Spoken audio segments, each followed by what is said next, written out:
दोस्तों, आपका Vasudev speech channel में स्वागत है।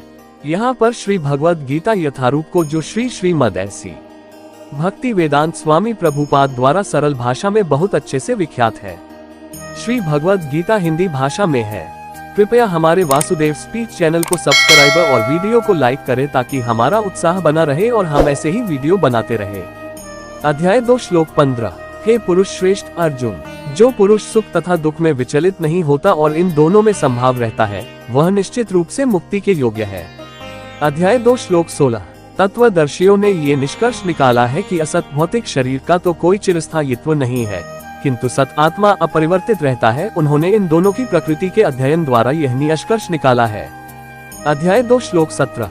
जो सारे शरीर में व्याप्त है उसे ही अविनाशी समझो, उस अव्यय आत्मा को नष्ट करने में कोई भी समर्थ नहीं है।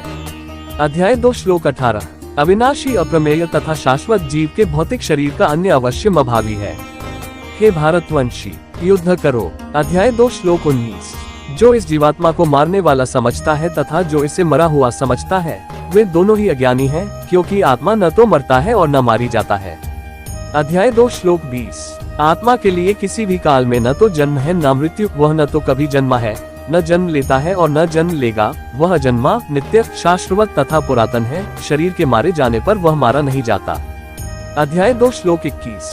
हे पार्थ, जो व्यक्ति यह जानता है कि आत्मा अविनाशी, अजन्मा, शाश्वत तथा अव्यय है, वह भला किसी को कैसे मार सकता है या मरवा सकता है।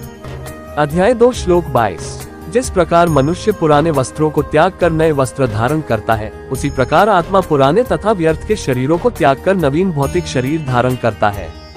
अध्याय 2 श्लोक 23। यह आत्मा न तो कभी किसी शस्त्र द्वारा खंड खंड किया जा सकता है, न अग्नि द्वारा जलाया जा सकता है, न जल द्वारा भिगोया या वायु द्वारा सुखाया जा सकता है। अध्याय 2 श्लोक 24। यह आत्मा अखंडित तथा अघुलनशील है, इसे न तो जलाया जा सकता है न ही सुखाया जा सकता है। ये शाश्वत, सर्वव्यापी, अविकारी, स्थिर तथा सदैव एक सा रहने वाला है। अध्याय 2 श्लोक 25। यह आत्मा अव्यक्त, अकल्पनीय तथा अपरिवर्तनीय कहा जाता है। ये जानकर तुम्हें शरीर के लिए शोक नहीं करना चाहिए। अध्याय 2 श्लोक 26।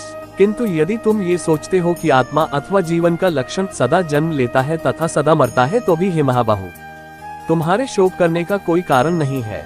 अध्याय 2 श्लोक 27। जिसने जन्म लिया है उसकी मृत्यु निश्चित है और मृत्यु के पश्चात पुनर्जन्म भी निश्चित है, अतः अपने अपरिहार्य कर्तव्य पालन में तुम्हें शोक नहीं करना चाहिए।